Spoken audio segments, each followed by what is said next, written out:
We know now that in the early years of the 20th century, this world was being watched closely by intelligence. Acontecia o ano da graça de 1938. Orson Welles, utilizando-se do célebre romance de H.G. Wells, A Guerra dos Mundos, causou enorme pânico, monstruosos congestionamentos de veículos e até suicídios, ao anunciar pelos microfones de uma poderosa estação de rádio de Nova York que os marcianos haviam invadido os Estados Unidos da América e se aproximavam rapidamente de Manhattan.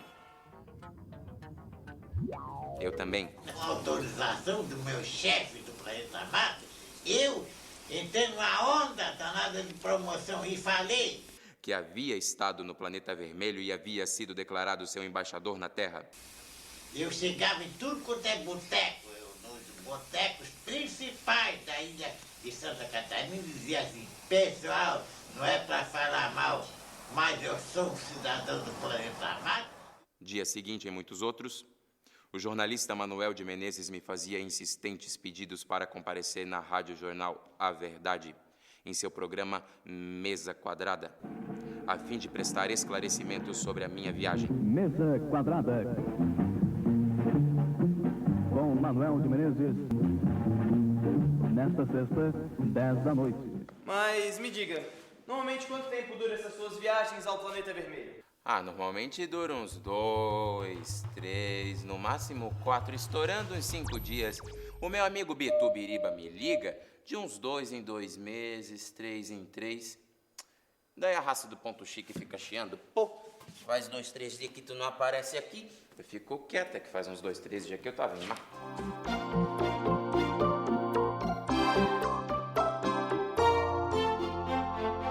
Na verdade, ele nasceu em Itajaí, em 1919, mas veio para cá aos 7 anos de idade com a família e viveu aqui a maior parte, né, da sua trajetória, né? Com exceção no final, ali nos anos 40, quando ele passou no concurso do Banco do Brasil e foi transferido para Curitiba. Na época era Ernesto Meyer Filho, depois é que ele ficou sendo Meyer Filho. Bom, ele era funcionário do Banco do Brasil, né? Nada mais paradoxal do que a loucura do Maia com vamos dizer assim, o dia a dia cotidiano de um trabalho num sistema bancário, né? Seu Maia, que é do contador? O major, ele chamava o gerente major. O major falou que outro senhor não trabalhou. Seu Batista, absurdo, você deu um murro desgraçado. Não, seu Maia, o major falou que ontem, assim que o senhor foi para casa, ele revistou a sua cesta de papéis e contou 35 desenhos amassados. Seu Batista, não é verdade, não foram 35, foram 36, porque um eu achei muito bonito e levei para minha casa, para minha coleção particular. E aí o contador, como era costume dele, botou a mão na cabeça assim: meu Deus, seu Maia me mata. Conta-se, né, que ele ficava desenhando galos durante o trabalho, né, até que perceberam isso e falaram: Maia, por favor, não faça isso. É claro que ele não respeitou a ordem e é claro que ele continuou desenhando galos. Aí tiraram todos os lápis da mesa dele, né, e ele, claro que não deixou de desenhar galo por causa disso, pegou a máquina de escrever e começou a desenhar galos com os motivos repetidos, né, da máquina de escrever. Então existiam vários galos lá feitos em máquina de escrever. Aí falaram: Maia, assim não dá. Tiraram a máquina de escrever dele. Quando foi ver, ele estava fazendo galo com carimbo, né? Carimbando, né? E fez ele viu aquele barulho, foi lá e toc. Quando ele chegou, eu tinha desenhado um galo só na base do carimbo liquidado. Porque ele dizia assim: eu sou funcionário do Banco do Brasil porque é preciso ganhar a vida. Mas eu sou um artista. Eu, durante 30 anos, no mínimo, fui conhecido e falava como um maluco que trabalhava no Banco do Brasil e tinha a mania de dizer para todo mundo que era um artista. E nessa época, entre os anos 43 e perto de 50, ele viveu em Curitiba. E ele já esboçava desenhos, ele já tinha, digamos, essa vontade de ser artista profissional. E foi exatamente numa exposição em Curitiba que ele olhou aquelas obras e pressentiu: eu posso fazer isso, né? Eu sou desse lugar da arte. Agora, um outro aspecto interessante do Maia é que ele surgiu numa geração que é uma geração que vem depois de Martim de Haro, de Willy Zumblick, de Franklin Cascais, né? E uma geração que se impôs, né? Que se colocou na cena cultural de Florianópolis e de Santa Catarina à medida em que eles começaram a se organizar para fazer as exposições em conjunto, né? Eles estavam todos, a partir do Grupo Sul, do final dos anos 40, muito antenados com o que estava se fazendo lá fora, vamos dizer assim, certo? E, ao mesmo tempo, também muito comprometidos em olhar para o seu próprio ambiente. Eu acho que essa geração fez isso de forma muito singular. E ele, segundo a historiadora Rosângela Xeren, era um modernista saído da lira. Ele é considerado da primeira turma do Grupo Sul. E era de uma inquietação intelectual invejável. Ele se interessava por tudo, ele sabia um pouco de tudo, ele pedia que encomendasse para ele livros onde ele pudesse, aos poucos, ir dominando a sua arte. Quando ele estudava todos os movimentos das vanguardas, etc., ele percebia que ele era capaz. Eu também posso fazer um quadro cubista, eu também posso ser expressionista, eu também posso ser surrealista. Vocês querem ver? Eu mostro para vocês. E ele fez isso. Ele tem desenhos que ele colocou. Isto é um desenho expressionista, eu sou um expressionista. E se afirmando, e outros ele diz, eu sou um surrealista. Tenho ao meu lado o maior pintor surrealista do sul do Brasil. Eu sou o maior pintor de Marte. O que o meu filho era? Não sei, não me pergunte. Eu não sei te responder. Ele teve o desejo de transformar a residência, que a gente morava numa galeria de arte, mas isso ele já fazia desde os anos 60, quando ele botava os quadros na frente de casa e fazia uma espécie de uma performance em cima do muro, em toda a parte da frente de dentro da casa, e transformava numa galeria. Era um tráfico de gente a partir dessa ideia de transformação de uma galeria. Inclusive, ele abria a casa no final das manhãs e tardes, onde tinha um grupo escolar ali perto de casa. Então, as crianças entravam dentro da casa, passavam, viam a obra. Ele não gostava muito de ficar isolado, né? Ele precisava dessa relação de pessoas ao redor dele. E tinha um lado também, uma certa insegurança de perguntar, tá bom, tá bonito, o que tu achas disso, né? Ele gostava desse retorno das pessoas também, né? Não era um artista que se isolava completamente. Ao mesmo tempo, às vezes ele ficava até 3, 4 horas da manhã ali pintando sozinho no silêncio. No início da carreira, quando ele se preparando, uma crônica que ele escreveu acerca ele começou a desenhar o traço humano. Essa é uma fase mais sombria, que a gente já viu uns elementos mais unidos, anos 70, depois aposentou. A arte é esse espaço onde tudo é permitido. Todos os sentimentos a gente pode encontrar na arte. A gente pode encontrar o belo, a gente pode encontrar o feio, a gente pode encontrar o sublime, né? A arte não é beleza. A arte é muito mais do que isso. E o Maier era esse desenhista que usou esse talento do desenho para fabricar um mundo fantástico, né? A gente podia usar a palavra que ele próprio utilizou, né, para se descrever, que é surrealista, podia usar a palavra onírico, né, pode usar a palavra fantástico, né?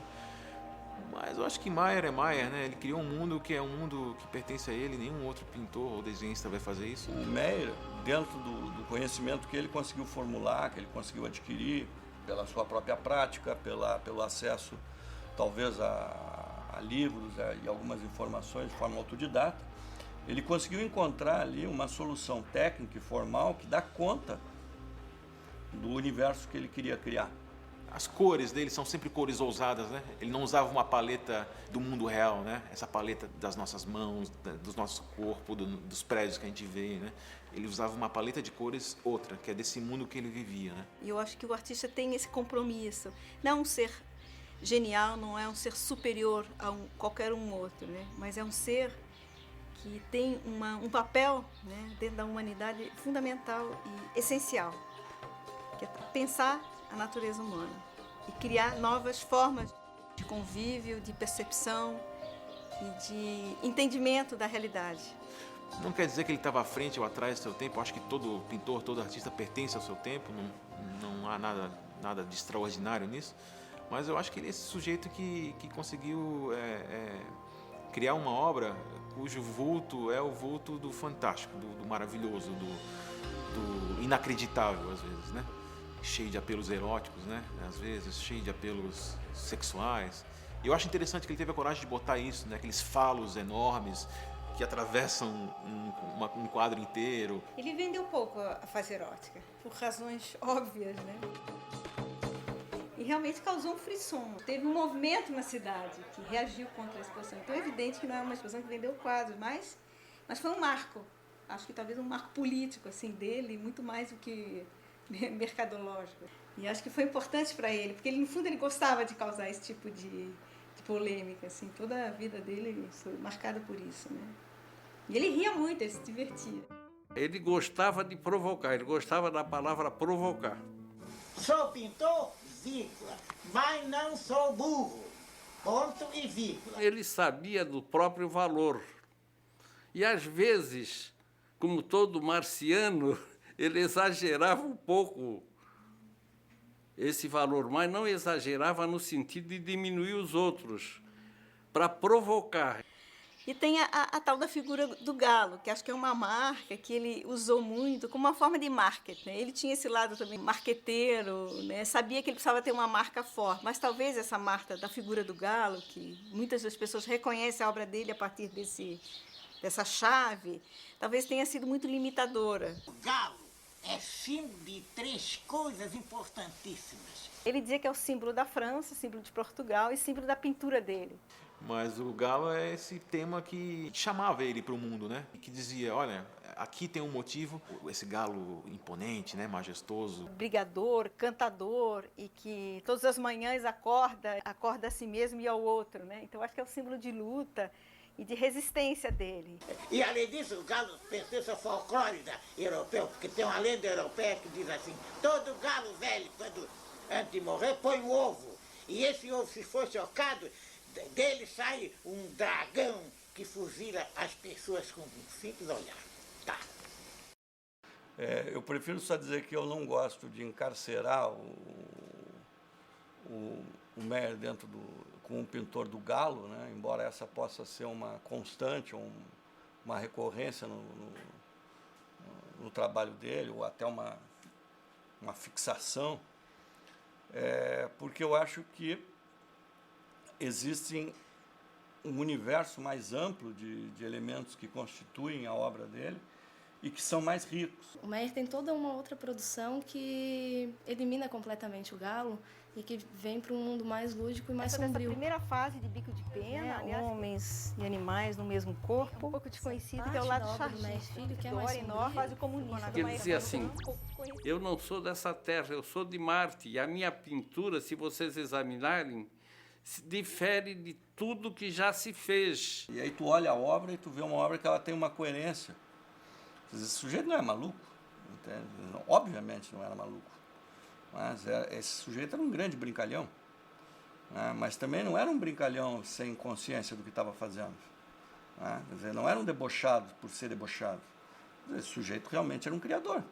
Ele dizia assim, daqui a pouco vocês acham que eu estou aqui, eu já estou em Marte. Extraterrestres, marcianos, viagens interplanetárias. Quer dizer, é fantástico. Eu acho ele realmente fantástico. Gostaria de ter conhecido a figura.